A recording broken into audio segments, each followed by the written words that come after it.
So good afternoon, everybody. It was so Good nice. afternoon. Good afternoon. It was so nice to see you marching for your graduation. It was nice to see the chief guest, our chief guest, Miss Salima Hibu, marching in behind you. It's such an honor and a pleasure to have you with us this afternoon. And I want to thank in a special way our chief guest for this graduation ceremony, who has so graciously agreed to grace this occasion for us. It has been a hard week for you, I am sure, but I am sure that you also enjoyed the training the whole of this week. So before I share some thoughts about the Women on Boards network, or before I introduce the board members and the of the Secretariat, please allow me to say a few words about the Women on Boards network. So our chief guests and our graduates, the Women on Boards network was launched on 9th April 2014. And the main aim and the vision of the Women on Boards network was promoting and encouraging women into board leadership, all in recognition of the fact that there are so few women board members. But we also recognized that boards that are actually diverse outperform those that are not diverse indeed. And so we wanted to increase the base. Can you hear me? I can hear you well. Can you hear me? Yes, we can. Yes, we can. All right, sorry about that. So over the past few years, the Women on Boards network has been advocating for gender equality in the boardrooms. And we do this through a number of ways.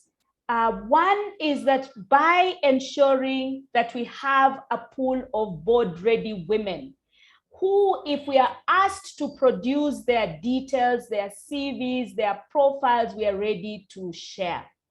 We also do this by ensuring that the names that we put forward for board positions are people that we have prepared, are people that we are comfortable that they are going to add value to the boards that they join. So we make sure that we offer trainings like the corporate governance training that you have just gone through.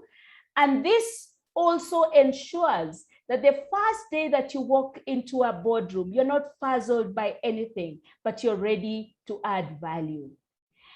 The Women on Boards network also provides a networking platform for sharing of experiences, for mentorship, for coaching, for training. And I know that our chief guest is very, very passionate about this. We recognize the importance of having women in decision-making positions, in leadership positions. And so our approach is to build the capacity of the women who are our members, who may not even be our members, to sit in strategic leadership positions so that we can ensure that they serve effectively in any assignments that they are given. We know that once we have women sitting in strategic leadership positions, they are able to influence organizations to ensure that organizations are putting in place gender-friendly policies to encourage even more women into leadership. And so our chief guest, the Women on Boards network, started only with 4 founders and 3 members. So 4 founders and 3 members. But now we are proud that we boast a pool of over 400 members who are registered with us, and over 2,000 members to whom we circulate our material.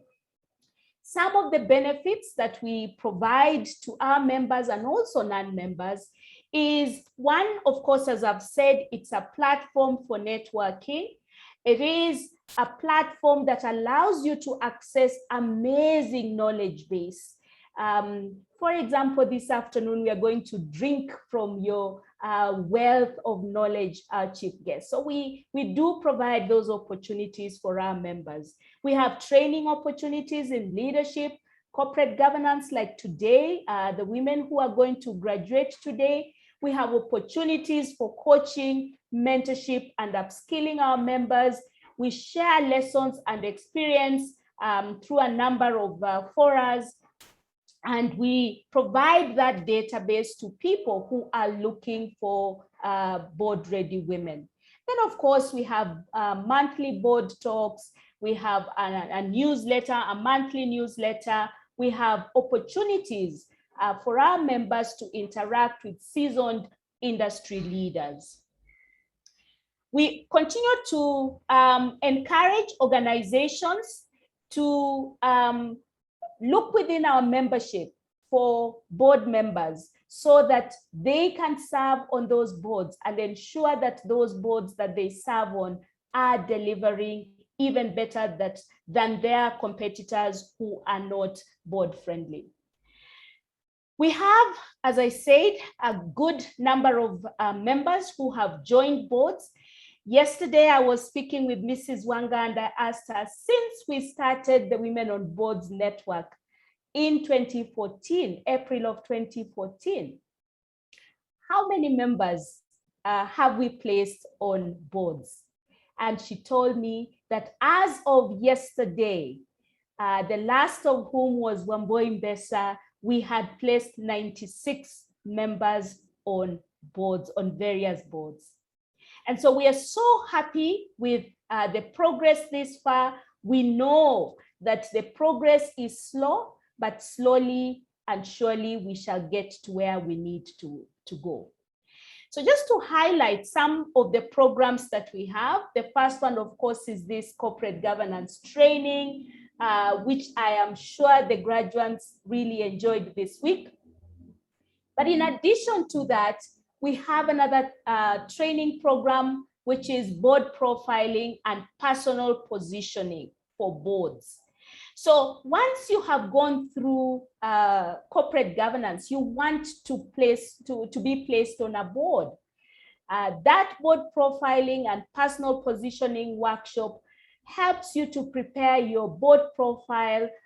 When you're seeking a board position, it is a profile that speaks to your strengths. It is a profile that you're proud of.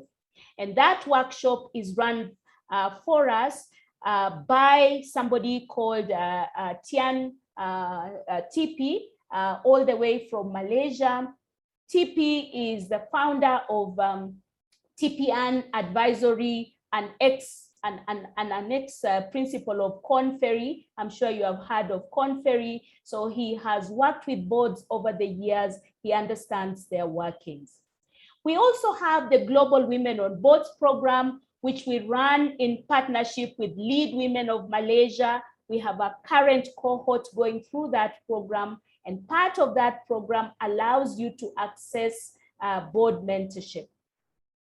We also have breakfast meetings and roundtables, and these offer a platform to discuss recent trends in corporate governance and provide also an opportunity for networking. Of course, our annual conference, and I do hope that this year you will attend our annual conference. The Secretariat will share with us the details. It is an intense 3 days that allows us to really interact with each other. And then, of course, this year we have launched our diversity awards, the Women on Boards awards, and we do hope that you will be nominating yourself or you will be nominating somebody who has really advocated for gender diversity.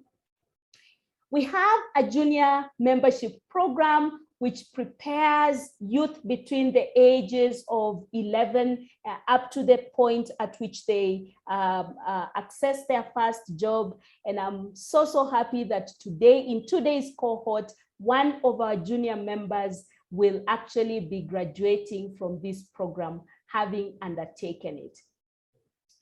Going forward, we do realize that we need to scale up. We need more partnerships with like-minded organizations to ensure the inclusion of women in the boardroom, more trainings, partnering with male champions, and we are going to actually ensure that the brand ambassadors that we have on board now, 4 of them, are going to help us to really perform much better in terms of placing our women on boards. So as I end, I want to really thank you for joining us this afternoon. And before I do, allow me to just share my screen so that I can introduce to you who the board members of Women on Boards are and who the members of the Secretariat are. So just allow me to do that. Okay. So those are the WOBN board members, and you can see that it is actually a diverse board. So we speak about diversity and we actually practice diversity. So we have Rose Lumumba, who was also facilitating some sessions this week. We have Calvin Nyachoti, who was also a facilitator this week. We have Judy Sidi, Reverend Njenga, Nkirote Moria, and Faith Nkatha. These are the Women on Boards board members, and these are the men and women who are driving the agenda of Women on Boards. Allow me to walk you through your facilitators for this week. Of course, there was myself, there was Rose as well, who is a governance practitioner. We also had Calvin Nyachoti, who is also an advocate of the High Court of Kenya and a governance practitioner as well. Then, of course, we had FCS and Kirote Morianjiru, who also loves governance to bits. And we had FCS Pius Ndwati, who was the last facilitator for this day. And then, of course, we had Reverend Njenga, who facilitated at least 2 of the sessions that we had. So those were your facilitators this week, and I do hope that you derived value from the sessions that you had with them. Allow me to stop here for a minute and hand back to the Secretariat. And I just want to say that in the Secretariat, we have Mrs. Wanga, who is the CEO. Mrs. Wanga, may I please invite you to unmute yourself and to say a word. Good afternoon, ladies, and congratulations. As we began, I told you corporate governance is at the center of my heart. I'm happy that you've gone through this program. When a member goes through this program and I'm asked for her CV, I always feel fulfilled when I give that CV to a client. I'm therefore proud of you, and I want to wish you well as you go out there. We shall support you where we can, and please feel free to come to us when you have maybe been invited to an interview and you don't know what to say. Our founders are always there to assist. I therefore just want to wish you well and congratulations. Thank you. Thank you very much, Mrs. Wanga. And the lady who has really worked tirelessly with you this week, Hannah. Hannah, please unmute yourself and say hello. Thank you so much, Ms. Catherine. And good afternoon, everyone. It's such an honor to have been with you the whole of this week. And I'm really happy and thankful that we've had a successful training week. I'll just flashing back, and I realized this is the 6th cohort we've done virtually since COVID began. And that means that we've done close to 100 trainees. We've been able to train close to 100 delegates. I'm honored to be part of this graduation ceremony, and I would like to wish the participants all the best and tell them we are here for them in case they need to come back and ask for anything. We are really here with our arms open. Thank you. Thank you very much, Hannah, and thank you for the support during the week. There was somebody working tirelessly behind the scenes, and that is Kantai, who is also on the call. Kantai works a lot with the awards and with the junior members. So Kantai, can I invite you to say hello? Thank you, Ms. Catherine. It's been a pleasure having all of you participants on the program, and I do hope you've got the valuable insights from the training, and I wish you the best in your future endeavors. Thank you. Thank you very, very, very much. So that is your secretariat, and I'm so happy to say that on this call, we also have people who are supporting the secretariat and who are also graduating today. So allow me to ask Nemo to introduce herself as a member of the secretariat because she's providing them that support. Nemo, over to you. Thank you so much, Catherine. I really don't have much to say, but I'm really looking forward to giving my expertise, giving my resources and anything that can enable the Women on Board Network thrive in this particular agenda of embracing the gender diversity in both C-suite and the board. So one thing I like also to urge my fellow members here who are aspiring to be boards and everything, don't wait to get into a board to be able to actually practice some of the skills we are gaining, especially from this week's training. Just look for any volunteer activities, anything, just to make sure that you are sharpening your skills and you are making use of those particular skills. So thank you so much, Catherine. Thank you, Nemo. Thank you for supporting the secretariat. I want to also call upon Karen, who is also supporting the secretariat, to introduce herself as a member of the secretariat. Thank you very much, Ms. Mzikali. My name is Karen Rono. I'm part of the secretariat. I support the awards committee specifically. And once in a while, I enjoy moderating sessions for the junior membership. So I'm a junior member of the Women on Boards Network. I love the experience so far. I love the fact that at a young age, I get to capacity build and to be in the midst of very potent and amazing women. And this has been such an experience. Thank you very much. Thank you. So I want to stop there for now so that I allow Hannah to walk you through yourselves, introducing you to the chief guest. And allow me also at this point in time to just once more say, Sally, we are so honored to have you. We couldn't have looked for a better guest to share their words of wisdom with the graduates today. And I'm really looking forward. Congratulations, and Hannah, over to you. Thank you, Ms. Catherine. And in the interest of time, we're going to go straight to the introduction of the graduate.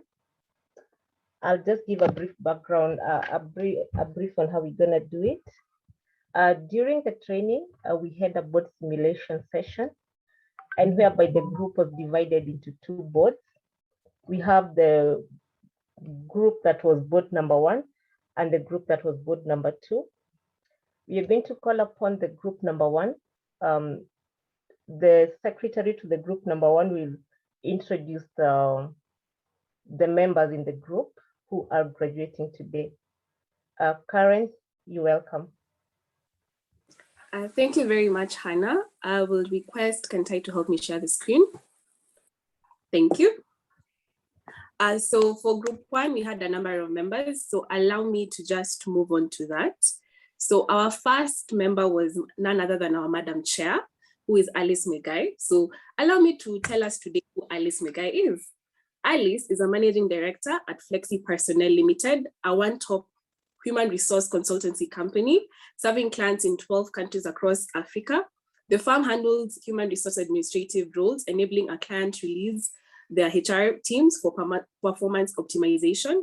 She's passionate about enabling business to grow, whether our clients come to us because they're struggling to hire or because they simply, sorry about that, because yes, whether our clients come to us because they're struggling to hire or because they simply want to outsource their human resource activities. We help them achieve exponential growth. That is our Madam Chair. She has been a formidable part of the team. And for those who got to be in the team, you know that she's a formidable force. Our next member is Rosemary Kaitan. Rosemary is an industrialist who started as a teacher over 3 decades ago before launching ATS Travel in 1998. I think, yes, I was already born, thankfully, and shifting into business. She's a born leader and someone that has been able to incorporate education and teaching into her leadership in business. She's a servant leader and leads by example, and firmly believes in mentorship of her employees in each of her businesses. She's in real estate, travel technology, and dairy industry. She's a mother of 5, wife to a loving husband, and grandmother to 6 children. One thing that stood out for me during our session is Rosemary was steering the conversation even amidst her silence. So she kept on constantly giving us words of wisdom, even as we had the conversation. Celine is the lady who's always smiling.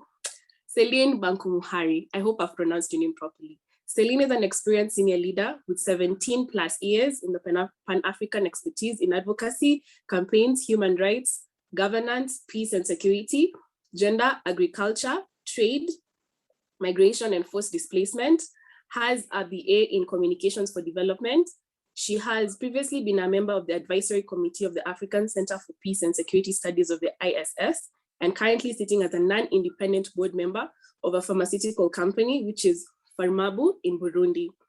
Also, I think I saw a status update about a particular position that she just recently got. Congratulations, Celine.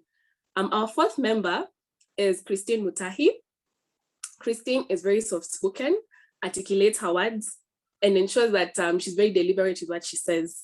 Christine is a seasoned leader with a commendable track record of developing and managing successful execution of various strategic initiatives in the financial services industry for 18 plus years. She has consistently delivered growth profitably through the teams nurtured as well as partnerships within the industry. She's competent in leadership, strategy, relationship building and management, business development, startup skills, among others, a fellow of the Life Management Institute, a chartered pension manager, and a certified pension trustee. She holds a BCom degree. Can I kindly assist me? In finance, thank you, as well as an MBA in strategic management, currently heading business development at the ICEA Lion Life Insurance Company. It was lovely having a conversation and working with Christine during this week. And then there is me. So I think talking to myself in third person would be weird, but Karen Rono, I'm currently an advocate trainee at the firm of Ahmed Nasir Abdullahi LLP. I'm a member of the Chartered Institute of Arbitrators, the UK branch. I serve as the Vice President Education of Rafiki Toastmasters, where I'm responsible for the growth of the members in their different pathways. I also serve under the Rotary International, District 9212, as the District Newsletter Officer, where I'm responsible for publication for 4 countries. This is Kenya, Ethiopia, Eritrea, and Southern Sudan, sorry. I am passionate about women empowerment, and I seek to change the conventional narrative about women one conversation at a time. I'm also a corporate governance enthusiast. And then we have Lillian Miner. Lillian is a career banker with 14 years experience in the financial services industry. She currently heads the non-bank financial institutions team in the corporate banking division of ABSA Kenya. She has in-depth experience in originating and managing clients across diverse industries, including the insurance sector, microfinance institutions, private equity funds, and global NGOs. She took a lead role in structuring and execution of a $25 million USD syndicated facility in 2021. She closed the first cross-currency swap deal of 14 million USD for ABSA Kenya in 2019. And she's also opened credit discussions in the last 3 years for a portfolio that was predominantly a liability-led. And the asset book now sits proudly at 23 billion Kenya shillings. Wow. What stood out for me about Lillian is she's very composed. Even when you think you probably get her when she's not necessarily alert, she knows how to flow with the rhythm and pick herself up. And that for me is a very rare quality. When we have Michelle, sadly, I think she's in absentia, but Michelle Kagar is a lawyer and international development practitioner with a passion for social justice and empowering people. She has spent the last 2 decades of her career advocating for more inclusive and responsive government to help people realize their full capabilities. In particular, she advocates for inclusion of underrepresented voices in governance and policy development and on growing leaders in the social justice space.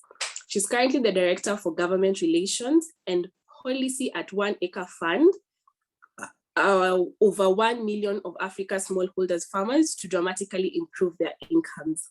Then we have Nemo Hussein.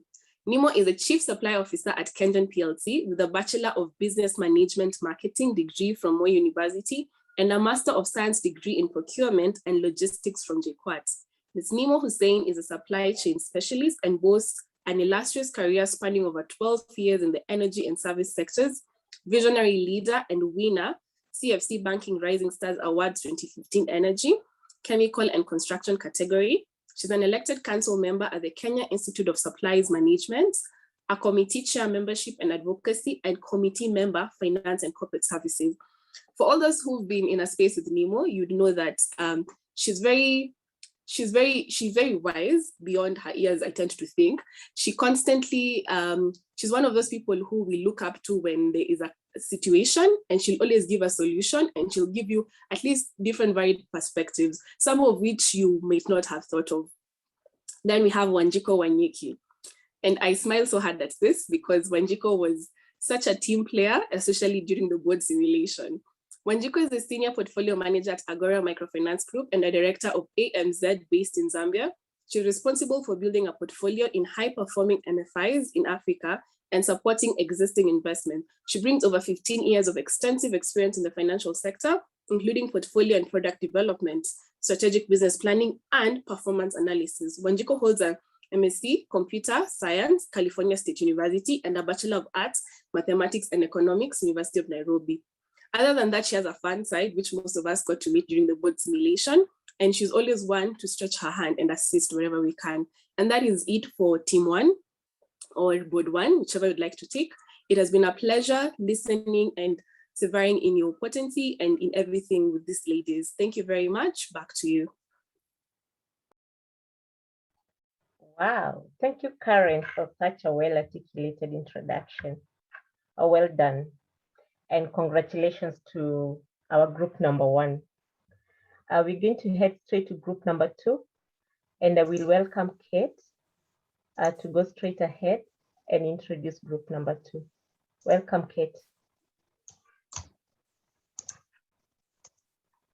Thank you very much. I hope you can see my screen. Yes, we can. Okay, fantastic.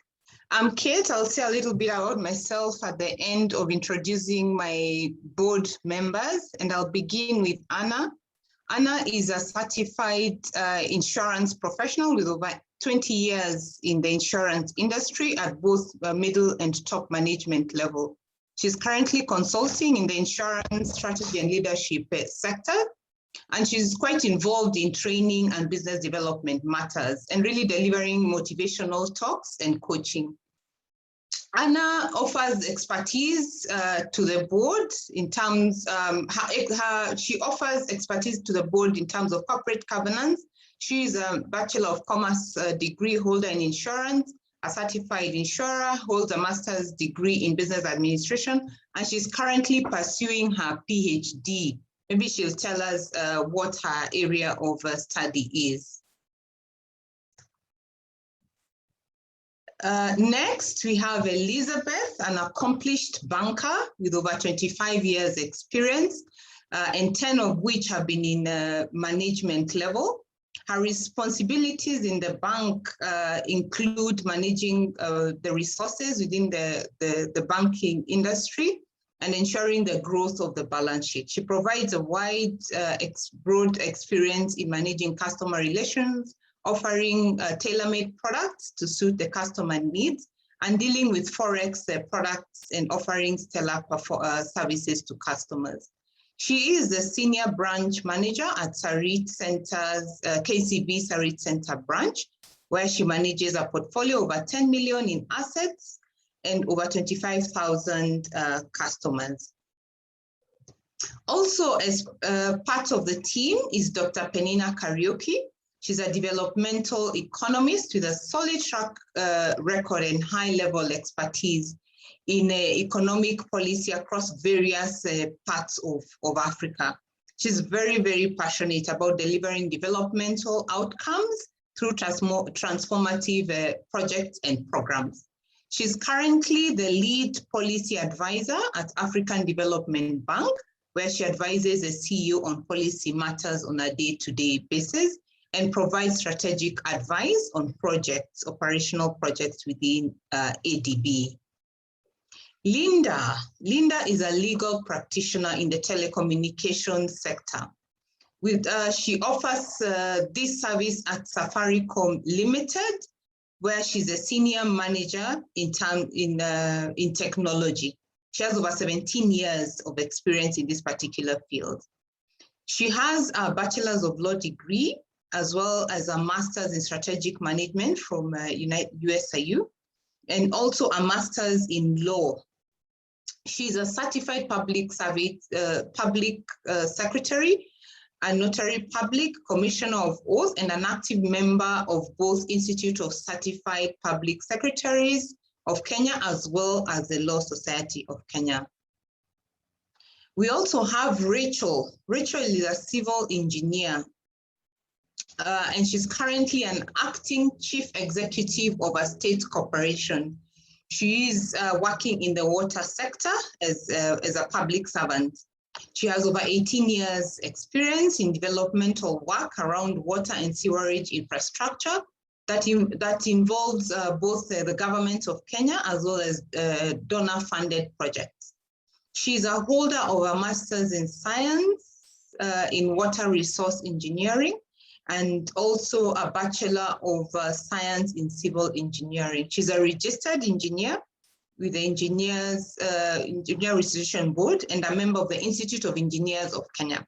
She's very, very passionate about her engineering work and how to solve water and sanitation problems, motivating and empowering teams to create energy to deliver results, and ensuring that stakeholders are building relationships that benefit the community.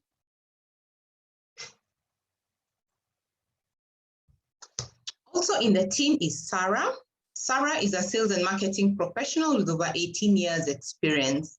She's previously worked with Brookside, Premium Foods, and Lumina in the sales and marketing field. She's a holder of a marketing MBA, and she's currently the regional sales manager for a Spanish organization that she's representing here in Kenya that also covers markets in Rwanda, Burundi, Uganda, and Tanzania. She would love to venture in board meetings and share knowledge and expertise to various small and medium enterprises. Shamim was quite interesting in our last board meeting. She's a certified human resource practitioner, very seasoned in human resources, change and transformation specialist with over 28 years experience in multinationals, public corporations, as well international non-governmental organizations. She's currently working with the Plan International Kenya as a country change partner and transformation lead, where she's contributing to the global ambition of Girl Learn, Lead, Decide, and Thrive. So really supporting the girl child. Shamim holds a master's in business administration, a bachelor in education, a diploma from the Institute of Personnel Management of Kenya, and also a diploma in management from KIM. She's pursuing a global diploma in professional coaching and is a certified, very top, she's a certified human resource practitioner. And she's a trained trustee from the Trustee Development Program. Susan was joining us from Zambia during this course. She's a chartered accountant with over 13 years in the developmental sector. She has spent most of her career in the microfinance sector at both managerial and executive level. She is currently at Agora Microfinance since 2016 as a Chief Financial Officer, a position she's held till the appointment as the Chief Executive Officer of Agora. Well done, Susan. She has experience in strategic planning and implementation, business analysis, financial management, risk management, as well as leadership and people management. Gained all these through various positions that she has held in the sector, having worked in the mining, construction, hospitality, and the financial services industry. And then lastly, just a little bit about myself. I'm a commercial and social impact expert with over 20 years experience in media, from the media industry, fast-moving consumer goods, pharmaceutical, and the not-for-profit sector, the NGO sector. I'm currently the commercial director at Fairtrade Africa, and my role involves working on increasing sustainable market access for over 1 million smallholder farmers in 32 countries in Africa. So working really in the same space with Michelle. I currently sit on 2 advisory boards as an advisory board member in some 2 consultancy firms. During my free time, I like traveling and hiking. So that's it about the members of my board. Thank you. Thank you very, very much. Thank you. So our chief guest, those are the graduates that we have for today. You can see the wealth of knowledge and experience that was in the room. The whole of this week, we have had fun. Let me just say a little bit about the training before I call on you to share your words of wisdom with them. So this training is actually aimed at equipping board members with skills to enable them to handle their tasks as board members effectively. We look at a variety of topics. We look at an appreciation of corporate governance. We look at the role and functions of the board. We look at the fiduciary duties and liabilities with specific reference to the Companies Act 2015. We look at the board and committees. How do the committees function? How does the board function? We look at how do board meetings happen? How do you prepare for them? What are the roles of the different people? We then look at conflict management, because even in families, we still have conflicts. So you can imagine in boards, there will be conflicts. So we look at that as well. We also look at emotional intelligence, the importance of emotional intelligence for board members. And we look at the undervalued traits that women bring on board that perhaps they don't even realize that they have. Then we look at board effectiveness, generally, board performance and evaluation, and of course, boardroom behaviors and etiquette. So those are the topics that we covered the whole of this week. It has been fun. We've really enjoyed it. And we are happy that today we actually ended with a board simulation exercise where the participants got to practice all that they had learned during the week. And we broke them up into 2 boards, and they really got to experience how an actual board meeting happens. Allow me, graduates, to just introduce a dear friend, a lady that I always say is not only beautiful on the outside, but beautiful on the inside, Miss Sally Mahihu. When I was a young lawyer, Sally is one of those lawyers that I admired to bits, and I still admire Sally to bits up to today. So I would not have invited a better person to speak to you this afternoon than Sally. Let me say a few words about Sally. Sally Mahihu has been an advocate of the High Court of Kenya since December 1985, having graduated with a Bachelor of Laws degree from Bristol University in the UK, and thereafter a Master's in Law from the London School of Economics and Political Science. She is a Commissioner for Oaths, a Notary Public, a Certified Mediator, a member of the Chartered Institute of Arbitrators. She's a seasoned mentor and a certified professional coach. She is the proprietor of the law firm of Boya Mahihu and Company Advocates, which has offices both in Mombasa and Nairobi. Sally sits on a number of corporate boards and is a trustee in some not-for-profit institutions and enjoys membership in various professional and business networks. She has previously served as the chair of the Land Acquisition Compensation Tribunal and as a member of the Thematic Legal Framework Group of the National Land Policy Commission. She's also a past legal advisor and a diocesan chancellor of the Anglican Church of Kenya in Mombasa, and a past legal counselor of the Kenya Girl Guides Association. She is a founder of the Seasoned Woman. I'm sure those of you who are here in Kenya know about the Seasoned Woman program, somewhere tucked away in Lavington, and it is a forum for the empowerment of girls and women that brings them together from all sectors and spheres in an interactive space to engage in topical issues through various mentorship and coaching programs. Sally, listen to this.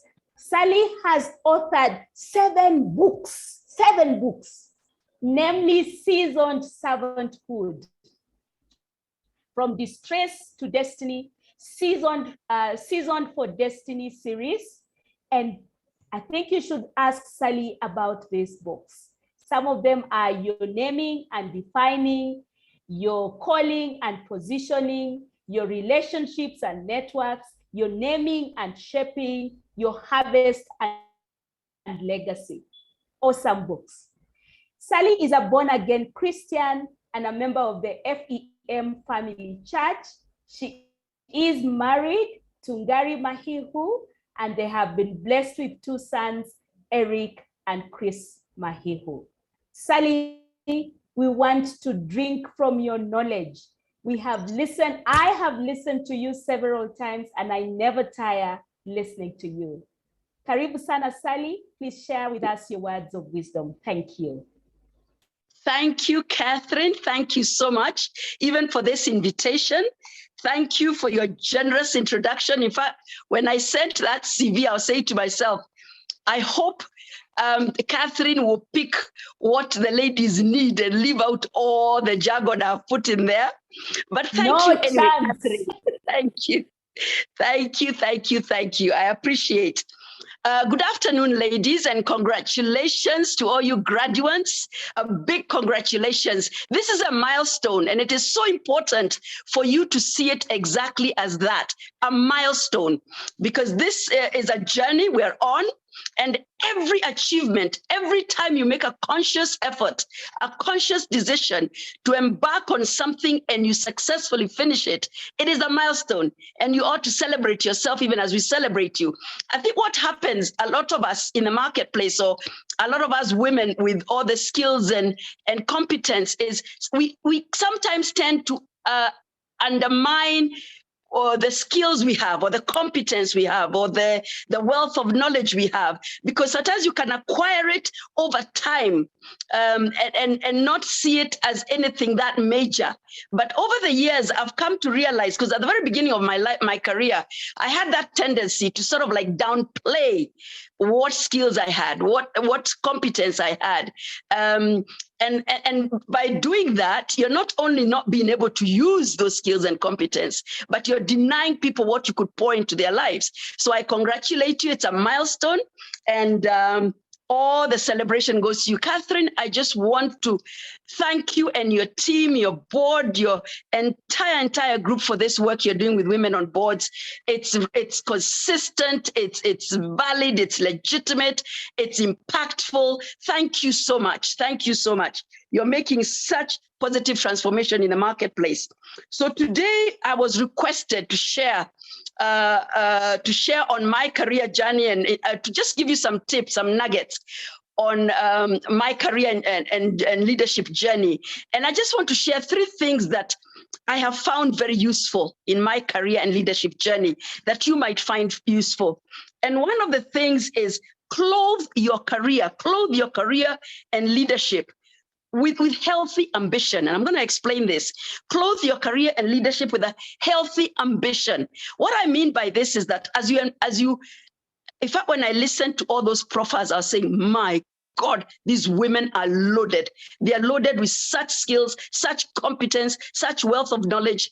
And we are, and most of us are. In fact, when I do my research in Kenya, in the Kenyan women, I find Kenyan women by large are very well educated, well trained, well skilled. There's a lot of wealth of knowledge and wisdom within us. And one thing that I found so important is to clothe the ambition. Ambition is not bad because it provokes you to actually lay hold of that which you need to lay hold of in order to make a difference in society or even fulfill your goals and dreams. But ambition must be clothed with dignity and decorum. And because I say this, because I've watched in my many years in the marketplace how we face challenges out there. There are many opportunities. There's so much competition. There's so much going on there. And you're aiming to be where you need to be in every season. But you need to be careful that as you climb the corporate ladder, as you move on from one leadership level to another, and from one boardroom to another, it is important that you make sure that that ambition to get that far is clothed with decorum. And what I mean by this is that it is not by all means. We're not going to say that you're going to succeed and get to the top by all means. No, it doesn't have to. It shouldn't be by all means. There has to be some principled way of getting there, a way of saying that in the process of getting to where I was getting to, I was conscious of the fact that I needed to walk in principles and values and ethics. I needed to guard other people, not stepping on people all over the place. I needed to have the right people skills, the right negotiation skills, because often when we're really loaded with competence, we need to then make sure our character is not being overshadowed by the competence. So you need to clothe that ambition with dignity, decorum, and you lose sometimes. In my life, I found that in times when I needed to rise up and looking at a situation where I could have just walked through and bulldozed my way and gotten what I needed to get, but I chose to give up on one or two things along the way for purposes of sustaining and maintaining some dignity, some decorum and integrity, accountability, honesty. Those qualities, those are the hallmarks that make us as women, that this journey is so long, ladies. It is such a long journey that you need to be so prepared for what you're going to come encounter, and purposefully and intentionally say to yourself, I will get there. I will fulfill every goal and every dream I have, but I will do it in a manner that I don't leave broken bridges and wounded hearts and victims all in my wake. You know, sometimes we can accomplish such big things, but when you look back in the wake in your journey, the path you followed, you've left people bleeding, you've left broken relationships, you've left broken families. We need to be sure that it is worth it. At the end of the day, we need to be sure that that ambition is a right ambition. It's an honest ambition. It's an ambition that can be celebrated because it comes with all the right hallmarks. And the other thing is about ensuring that as you go along, because I find that with our competence and with our skills and knowledge, a lot of understanding, we will come across a lot of enemies. You will face opposition and oppression. You will face ridicule. You will face undermining. You will face discrimination. You're going to face battles.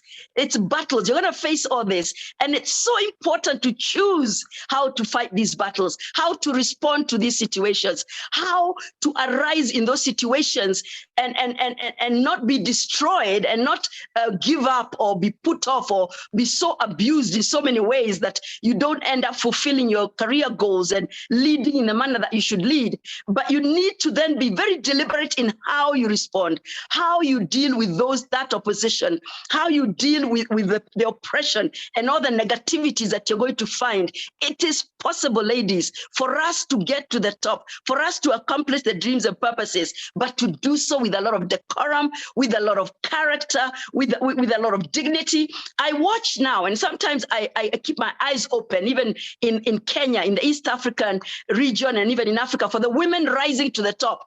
And I always find some stories of a woman who really had all it took. She had what it takes. She's loaded with competence and skills. She's got it all, and she comes to the top. But what brings her down?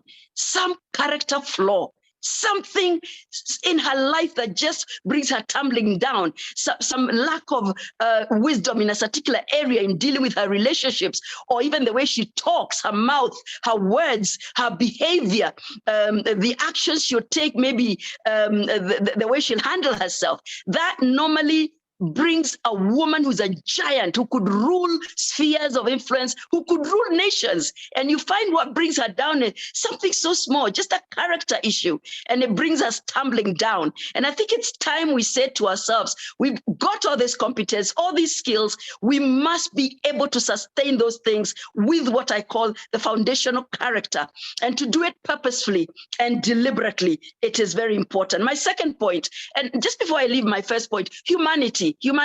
I tell you, ladies, the marketplace is rough. You know it. I can tell by the profiles, the reading of your profiles, your women who've been there, done that, got the t-shirt, and you know how rough that place, the marketplace can be. And humanity. I think when we lose our sense of compassion, our sense of empathy, it's so sad when we're there getting all that we need to get. We must remember it's always about people. We must be careful to guard that at the same time we have the compassion, the empathy, and the understanding that those around us need. The second thing I would urge you and encourage you that has helped me is to clothe your career and leadership journey and with positive impact. I think it must be deliberate. There must be a deliberate, conscious planning, not by default, that whatever you're doing, whatever sphere you're in, whatever you're accomplishing, wherever you're leading or wherever you're working out your career, there must be impact, influence, positive transformation of lives. There must be in your wake examples and testimonies of lives being changed for the better, because you can look back each year and ask yourself, so how were people transformed positively by me sitting on that board or by me having that leadership position? How did it impact them? How did it transform them for the better? How did it really guide them in the right direction? It's a conscious thing, because when you get there, it's not just about getting it, making all the money, becoming all that you need to become. It's about people. How did you transfer your society? Not just people, but places. Let every place you step in be transformed by your impact, by the choices you make, by the decisions you make. And you can proudly look back and say, when I left that company after being in the board for 1, 2, 3 years, there was a change. I operated in a manner. And again, you go back to my point 1. It's not an aggressive,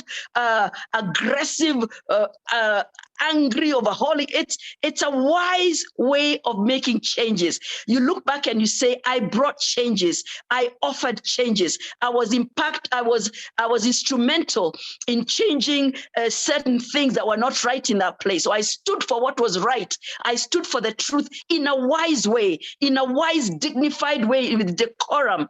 And because there is soft power, sometimes when we talk of soft and hard power, women, I think soft power is much more powerful. In my experience, I've seen using soft power to change situations. I've sat on boards and I've sat on commissions where there were men. I was the only woman. And when I would look there, I would find maybe I was probably the youngest in those boards over the years, or I was tiny and small, and the men were big and they had been all over streetwise. But I came there with my truth. I came there with dignity and decorum, and I came there and I wasn't intimidated, and I found that I couldn't face them aggressively, but I could do it with a soft power. I could do it in a manner that I was able to leave that organization and say, I left changes. Sometimes I met one of the men who was sat on one of my commissions where I was chairing, and he told me, you know, Ms. Mahihu, you really transformed me. When I came into that commission, all I was thinking of is how much we're going to eat, how much we're going to eat and gain and become rich. But there's a way you used to talk. There's a manner in which you used to guide the agenda. There's a manner you used to encourage us to fulfill the assignment from the government that left me transformed in understanding that we need to handle places. We need to be able to say we're impacting, we're changing lives. It's not just about getting it and making it and becoming and becoming all that we need to become. So please clothe your career and your leadership with impact, positive impact. And this speaks to your legacy. This speaks to your legacy. When I look at somebody like Catherine, and I keep congratulating her because I am so encouraged and impressed by the impact she's making. For us women in a marketplace regarding board directorships, she is making a difference. It's a deliberate choice on Catherine's part to be consistent, to be not to give up, to continuously do this program and empower us and grow us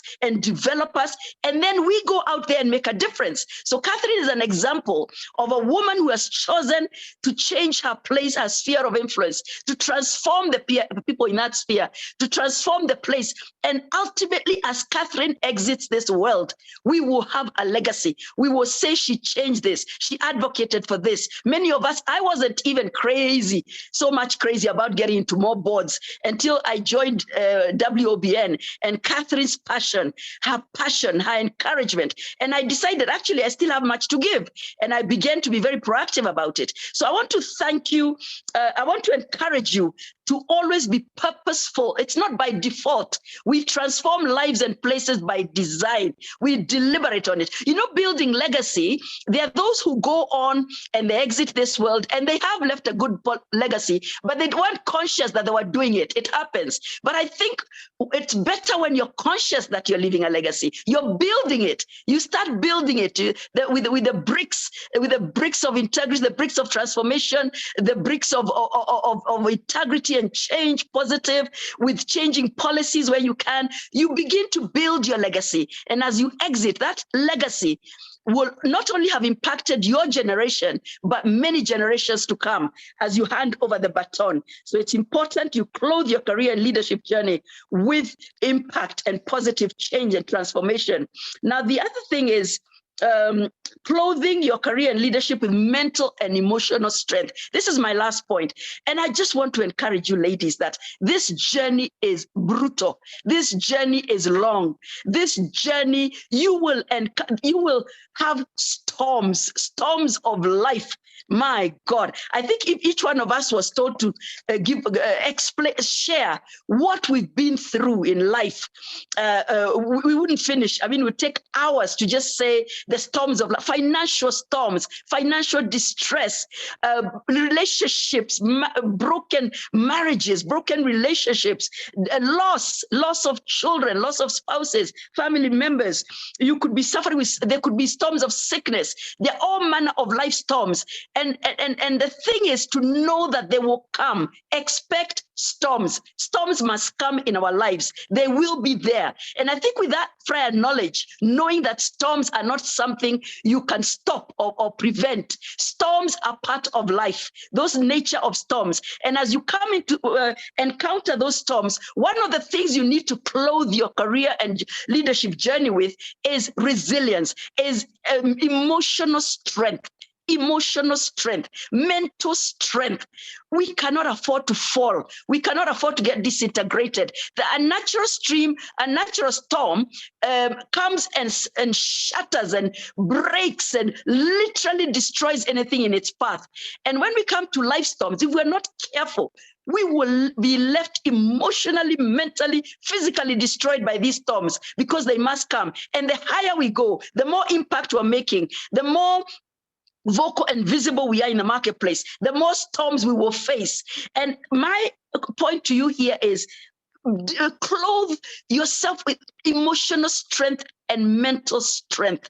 Expect, and one of the things that will cause you to be strong emotionally and mentally is knowing that storms will come. Because when you have no revelation that storms are supposed to be in your life, then they catch you unawares. But knowing that there will be storms of life helps you to even begin to grow your strength, begin to stand strong, understand how to stand. Because when these storms come, whatever nature of storm it is, you must be able to stand and survive it. You must be able to survive scandals, slanders, defamation, or headlines. You must be able to survive any of these storms that will come your way and be able to move on after the storms. If you look at a natural storm, when it comes in its wake, it destroys houses, it destroys trees and anything in its way. It literally wants to destroy. And what happens if you listen to the news in those countries where they regularly have storms, they are told to lie low or to go in safety.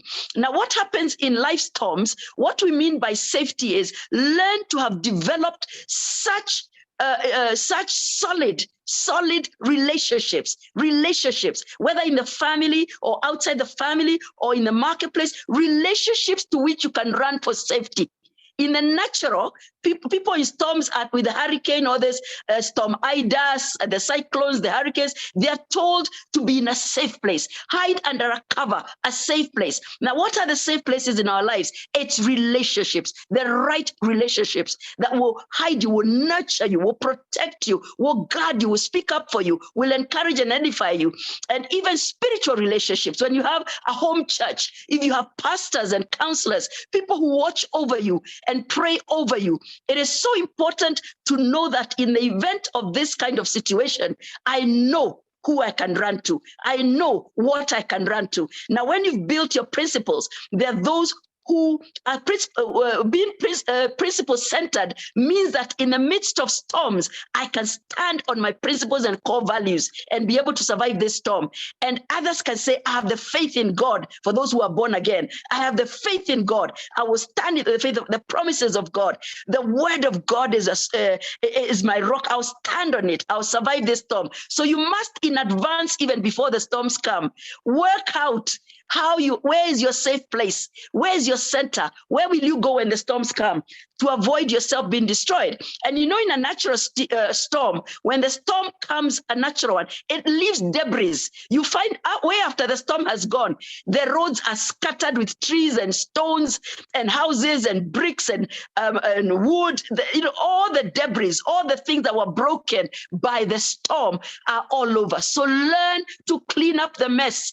Learn to clean up the mess. In the natural, what they do, if you watch on television, they bring these trucks and they begin to sweep the streets and clear and pick up the pieces and begin to rebuild the houses and rebuild what has been broken. Now, in the symbolism, you begin to clean up your mess, the woundedness. Storms leave you wounded. Storms leave you bitter, angry, offended, with unforgiveness, with such discouragement, disappointment, an identity crisis.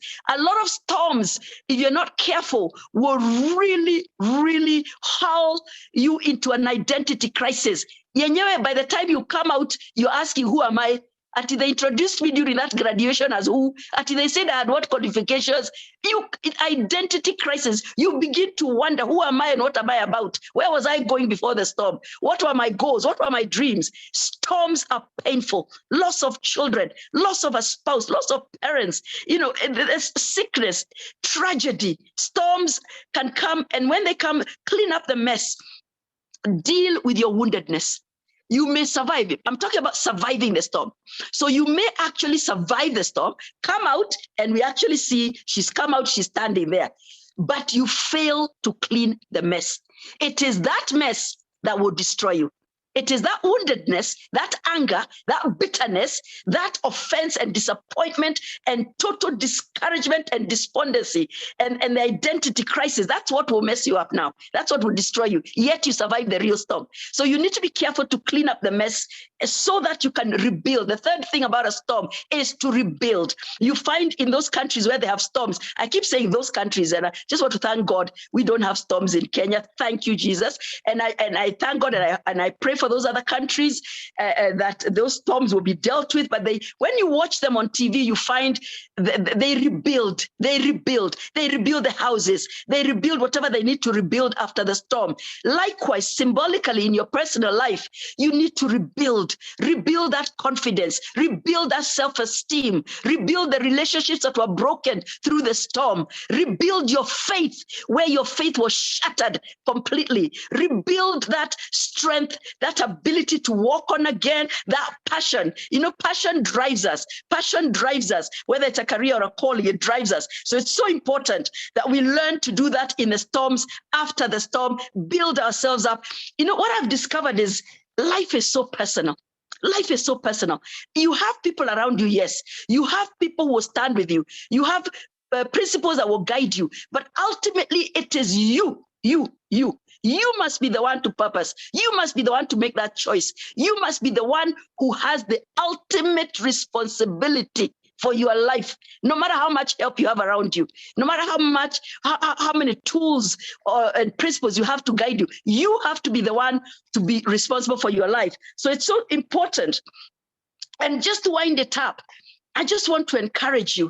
The career, the boardship seats, the workplace, that has to be balanced. I think we need to be careful never to, don't sacrifice your family, your calling, your social life, your relationships at the altar of your career. What happens is when we're so equipped, so competent, we have so much on our profiles, so we can do so much. And people out there recognize that we can do so much. So people will want to use you, not necessarily badly, that they'll want to apply your skills. They want you in this position, in this position, in this position, doing this, because they can see you have what it takes. But you must make a decision that you're not going to sacrifice your calling from God and your family, your social life, your health at the altar of your career.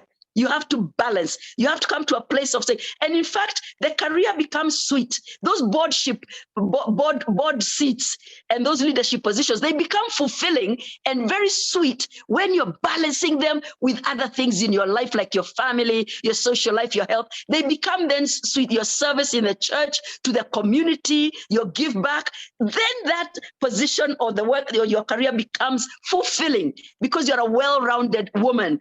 I've heard you use the word seasoned. The ladies who are introducing their colleagues, a seasoned woman, a seasoned where she's seasoned in this. When I founded the Seasoned Woman program, I was very clear what I sensed God wanted me to do. It was to speak to the woman in the marketplace about being seasoned. And I'm not talking about coming to a place where you're so wealthy materially, you're so put together, you are at the top of your ladder. No.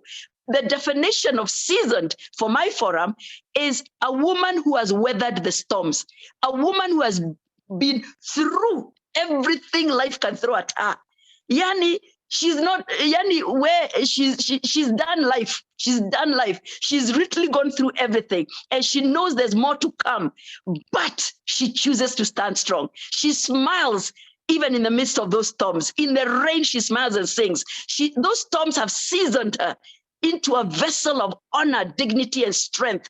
And what I say, I always tell people, look at our mothers. I don't know, you girls look a bit young. I'm of the older generation where our mothers were stalwarts, hallmarks. You'd watch your mother silently smiling at an itega, that's like a bridal shower, or at a function, or she's sitting there smiling, but you know what your mother is going through.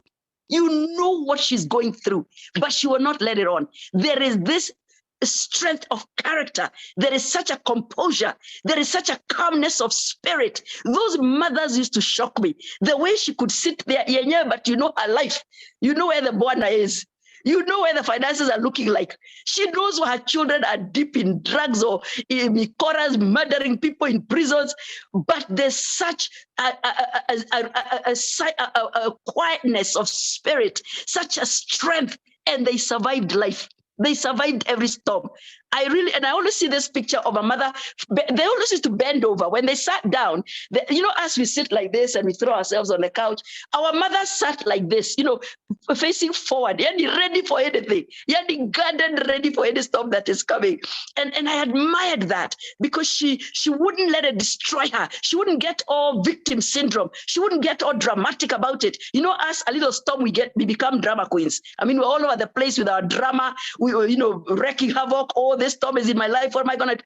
But they had that. And it's very admirable. Let's learn to have this quietness of spirit, because you survive a storm by how you position yourself in the storm. Like an eagle positions itself in the eye of the storm, the center of the storm, where there is no havoc, because it knows if it tries to fly against the storm, it will be broken. The wings will be broken, it will be scattered. But what an eagle does, he goes into the eye of the storm and positions itself there. And while he positions himself there, the currents of the storm, as they turn around, they propel that eagle out of the eye of the storm and into the sky to soar high. Let's learn to stay in the eye of the storm, in the quietness of spirit. And that's when wisdom comes of what to do about it and how to survive it.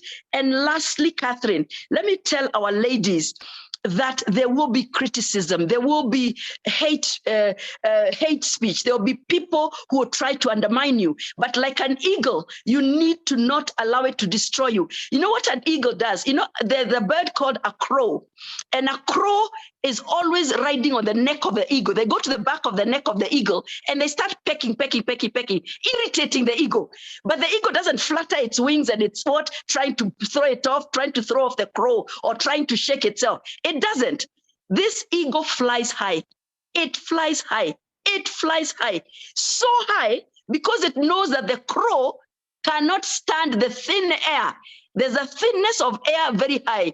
The crow cannot handle thin air, but the eagle can handle that thin air. So when the eagle has flown high enough, where the crow cannot survive, the crow falls off the eagle's neck.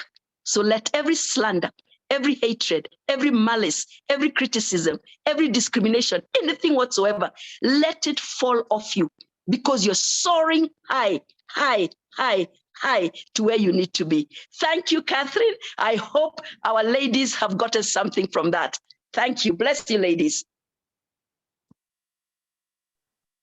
Wow, Sally. Woo! I need to just sit and digest all this. Thank you, my dear. Thank you so much. Ladies, you have heard it from Sally. You have heard where she's coming from. It is said with passion. It was lovely. Thank you. Thank you, Sally. Are there any reactions, any questions that you'd like to pose to Sally? Anything that, thank you, Kate. Thank you, Alice. Wow. Any question, anybody with her hand up, just unmute yourself. A reaction, a question perhaps that you'd like, Sally? Yes, very passionate, very, very passionate. Anybody? Sarah, please go on. I am just overwhelmed, and my daughters have been around me the whole afternoon. One is 15 and one is 18. And Sally, you have just crowned it all. I mean, yesterday I just put in the message for the eagle and the crow on my status. I kept on telling myself I have to fly high. And today she comes and talks about it, and my daughter is telling me, Mom, is that what you are saying? That's why they were actually coming to peep and find out who is this saying. And yes. I am so convinced that I'm in the right place. I'm in the right path, and I'm actually taking myself to a higher level. Thank you, Catherine. And I don't think I'm late. I am just on time. Amen. Amen. Wow, thank you very much. Shamim, you have a comment. Yes, certainly. You know, I don't know whether I can explain this in one session. You know, the feeling of being reinvigorated, re-energized, and you and your team and Sally just crowning the fact that, you know, we've got all it takes for anything that comes our way. And you've really equipped us and given us a new sense of being a visionary and yes, remaining seasoned as we are. We have had it all. So we've got what it takes. And Sally, no wonder you write books, man. Yes. Yeah, you know, we can write a book about what it is you've just shared with us. And it's amazing. Thank you very much. Amen. Thank you. Thank you, Shamim. Thank you very much. Lillian, you have a comment. Yes, thank you, Catherine, and thank you, Sally. I'm so inspired. In fact, I think I was writing everything down, word for word, as Sally was speaking. And one of the key things I have picked is do not sacrifice your health, your faith, your religion at the altar of your career, which is something most of us ladies will do. And wanting to be in that board position, by all means, you forget all the relationships and everything that you're forming along the way. So the way you've put it, that it becomes even more sweeter when it's balanced, it's so amazing. And also using our soft skills to be able to be a person of influence in the board. Thank you so much. Thank you. Thank you very, very much. Who else has her hand up? Celine, please go for it. Yes, thank you very much, Sally. I've been following you on Facebook, and I was so glad I've listened to you today. Yesterday, I was telling my children about this whole program, and I told them, you know, we need to transform Burundi. Then they told me, you know what, Mom, you are Kenyan to start with. Because I think Kenya has been such a blessing to me. When I'm in, I will never find this kind of forum in Burundi, unfortunately. And when you talked about clothing your career with dignity and decorum, that is what stuck with me, because I have relocated to Burundi this year after over 20 years of not living here. And I feel like I have so much to give, but then it's a society that has been crushed with war. And now we are actually defined with such a valueless society. And anybody is ready to climb at all means, at any cost. And then it feels like I'm fighting with a mountain. And what you have said now is making me feel like, yeah, my what I believe in, the society with value, climbing with the value, dignity, and all that is still valid, because the counter narrative is what is dominant here. And of course, we tend to cloud ourselves with victimization, that it's been because of the war, political instability, what. And of course, also with the affirmative action of putting women into board corporations with the political positions based on party politics, but with, you know, all these things that are not value-based. And that's why I am amazed. Thank you so much. And again, I love Kenya because of all this. Thank you, Celine. Thank you very much. You are our sister. It is just borders that are dividing us.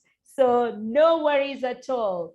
I think I can see Penina's hand up as well. Penina, please go for it. Thank you very much. And in the interest of transparency, Sally was her classmate many years ago. Yes, Sally. Wow. So it's very good to reconnect with you after very many years. We will not say how many because we don't want them to know our ages. but it is wonderful. I think for me, really, it was, every point was so valid and so vibrant that really we take it all in. But I think what stood out for me is when she said, you know, like when we look at our mothers and what they went through, really there is something we can learn from our mothers, however old they are, those who are lucky to still have them, and even from our older sisters. You just have to listen to them. I'm very happy to have listened to Sally this afternoon. Thank you very much. Thank you, Penina. You had such powerful classmates, eh? Your class was so powerful, all powerful. Wow, thank you, well done. Christine, over to you.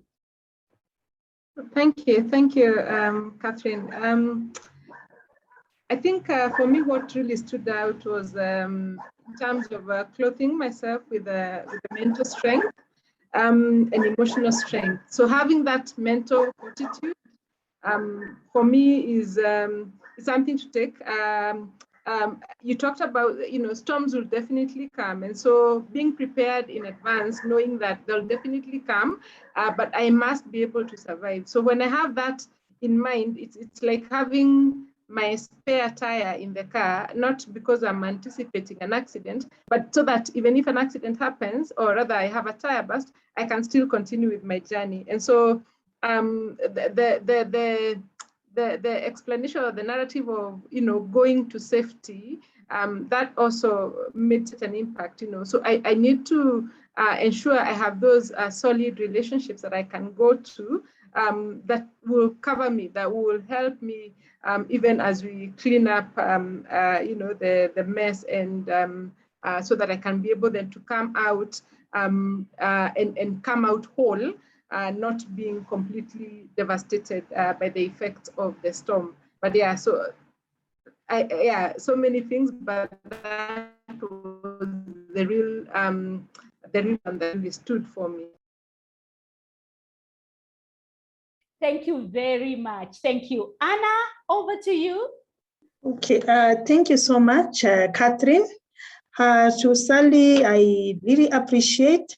It looked brief, but it was so deep, that talk. I'm just stuck at dignity and decorum. I know we go to various forums, and sometimes you never hear of anything like that issue of the dignity and also conducting yourself with the decorum. And I do so much appreciate this, until sometimes you wonder, if you are full of dignity, decorum, will you ever get in to what, or get to the top where you want? Because when you listen to the talk out there, it's like survival for the fittest. Whom do you know? Just looking very, if I lack for a better word, ungodly. But I do appreciate. I even thank God for this time, and also the decision I made to be in this forum. Thank you so much, Sally. It was really powerful. Thank you. Thank you so much. I think what Sally has been telling us is you can get to the top. You should get to the top. You should realize the vision why God made you. Why did God make you? To do what? What were you made for? But as you realize that vision, as you realize why God put you on this earth, it is to do that with dignity and decorum. If it is about getting to the top without dignity, without decorum, ikae, let it be.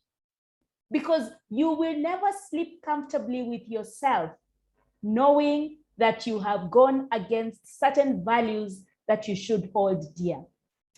Thank you so much, Sally. And now, by the way, Sally, we had a participant from Zambia, Susan, and we had Celine from Burundi. So we have gone across borders, and I'm sure through these two ladies, we are also going to take you across the borders so that you can impact more of our sisters there.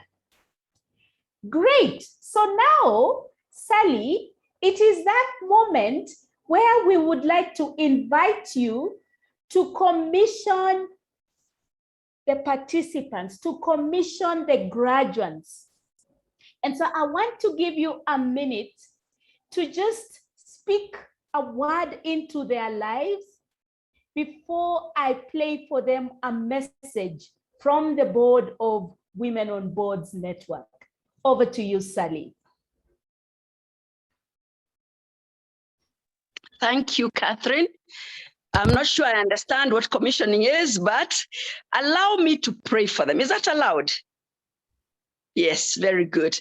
You can hear me, everyone? Have I unmuted? Yes, I have unmuted, yeah? All right, precious Father, Jehovah God Almighty, I want to thank you for these women, these precious, precious women, dear Lord. I want to thank you for this journey they're on. Thank you for this milestone. Thank you for your hand upon them. Thank you for what you'll accomplish through them, dear Lord. Thank you because you give them the strength to impact and change and transform lives and places, dear Lord. Thank you because you bring them to an understanding that you, with your help, they can do all things. Thank you because you'll also help them to survive the storms and to come out and to continue to be vessels of strength and to be vessels that are valuable and gifts to their nations and their societies. Father, I thank you as we release them into the marketplace, into the boards, dear Lord, that they may serve with dignity and decorum, transforming lives and to survive every storm they'll come against. We thank you and we honor you in Jesus' name. Amen. Amen. Thank you. Thank you very much. So, ladies, congratulations from the board of the Women on Boards Network. And I have been asked by the board to play this special song for you. And so just allow me. Sorry, one moment, please. Allow me to play this song for you. And this is dedicated to you by the board of the Women on Boards Network.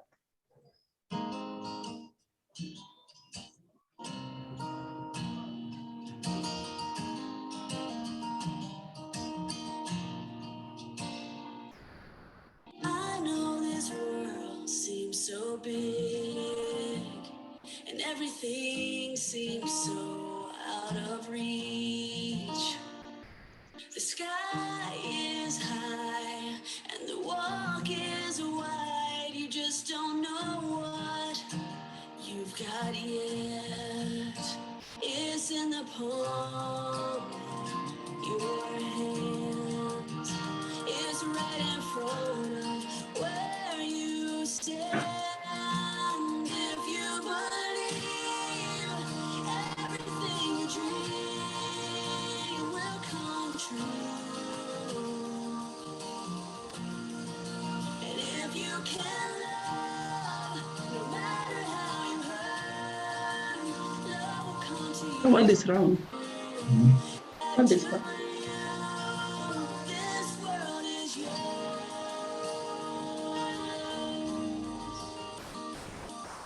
At times I know it's gonna be hard when you think you can't go.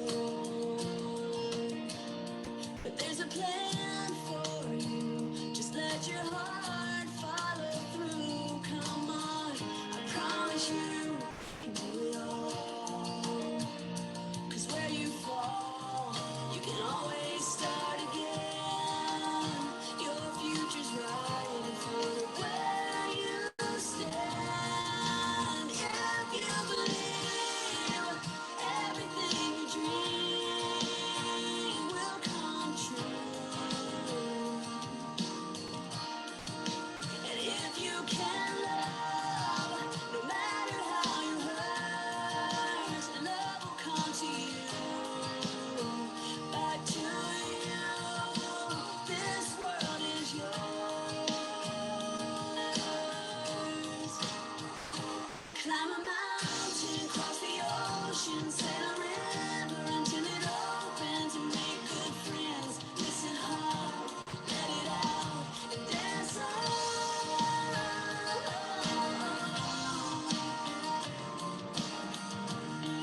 Thank you, ladies. This world is yours. If you believe, if you love, this world is yours. That is the message to you from the Board of Women on Boards Network. And so thank you so much. Thank you, everybody. Thank you, Sally. Thank you. It was so powerful. It was so powerful. I'm so touched.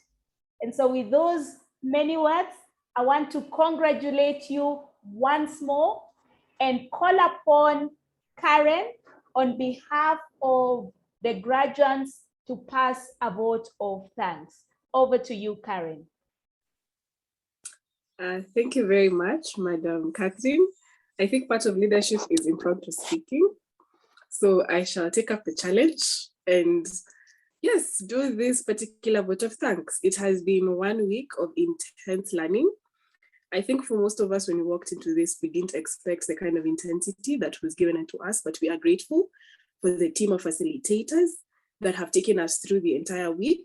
Some of these lessons, while they may seem practical, it's really, really good when someone passes on the wisdom and the knowledge onto us. And for that reason, we are grateful for all the facilitators from Monday to Friday who've taken time, even the times when I know time was working against us constantly, but we had to stretch for a few minutes. And we are grateful for you creating time to constantly be there for us. Mrs. Musakali, I don't know what to say to you. This week was quite something for you. You have won the Gender Diversity Award, specifically the Inclusive Leader Award. We are in awe.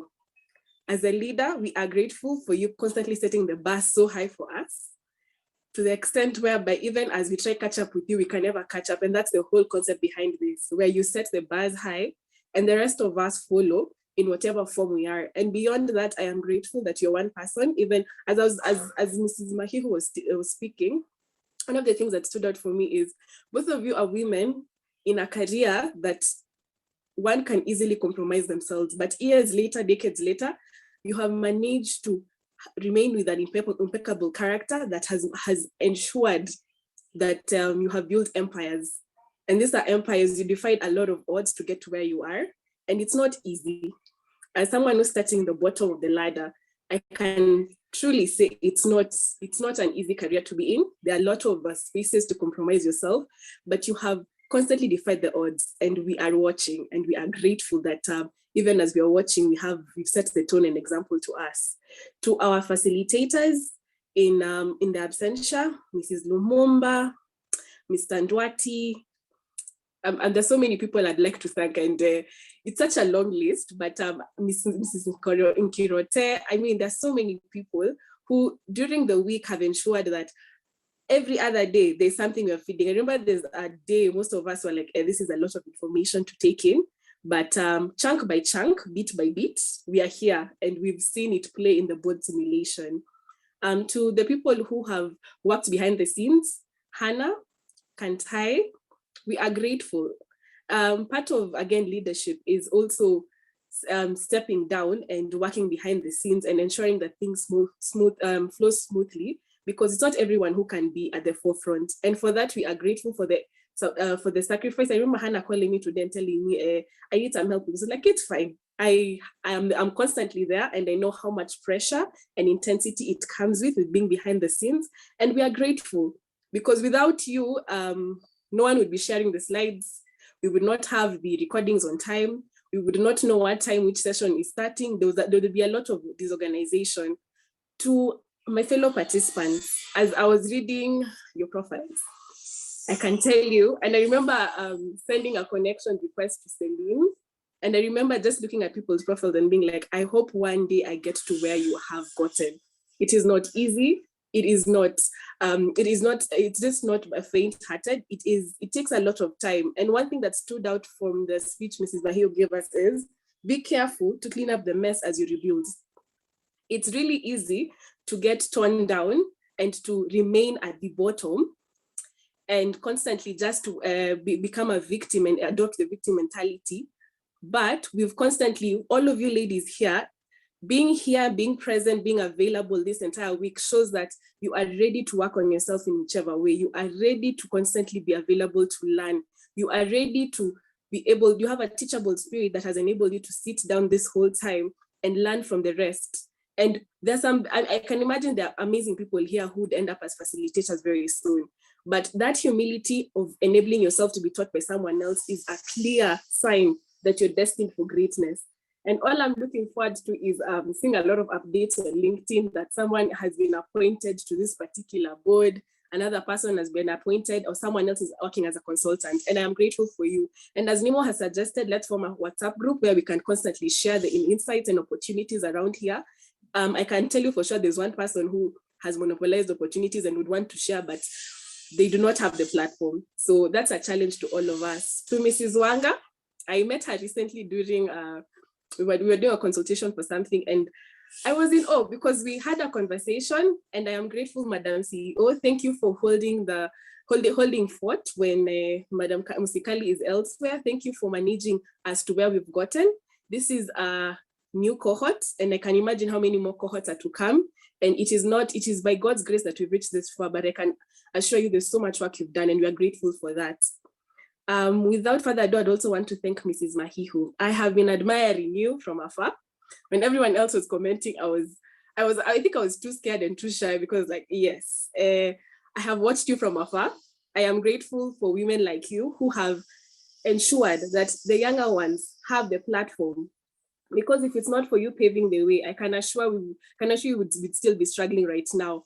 Even as Celine has said, there are certain places where they do not have such opportunities. But for us who have the opportunities, we were thankful that we can take advantage, and please let us know how we can get access to your books.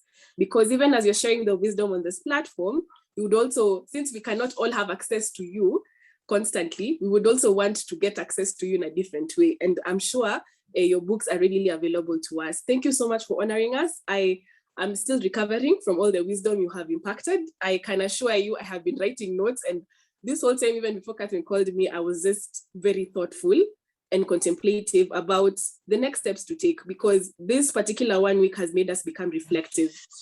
It's challenged us in more ways than we can imagine. And for most of us, I'm sure the next stop is a supermarket to buy a journal, which we're going to put a reflection on our thoughts and ensure that we become accountable to our support system and to ourselves. Thank you for everything. I am grateful for each and every person. If I might not have thanked you, I am very sure that this impromptu speaking and the speech, I am sure somewhere, somehow I have thanked you, and I'm grateful. Thank you so much. Do have a lovely afternoon. Back to you, Mrs. Osakali. Thank you very much, Karen. And Karen, believe you me, I'll keep throwing you in the deep end because I know you can swim. And so expect it anytime from me. That's how I will pull you up. Thank you so much. Hannah, over to you. And thank you for the great work. So please turn your cameras on, everybody. This is a nice souvenir for us. And turn on the gallery view. You will see nice photos. Turn on your gallery view. Awesome. Kantai, over to you.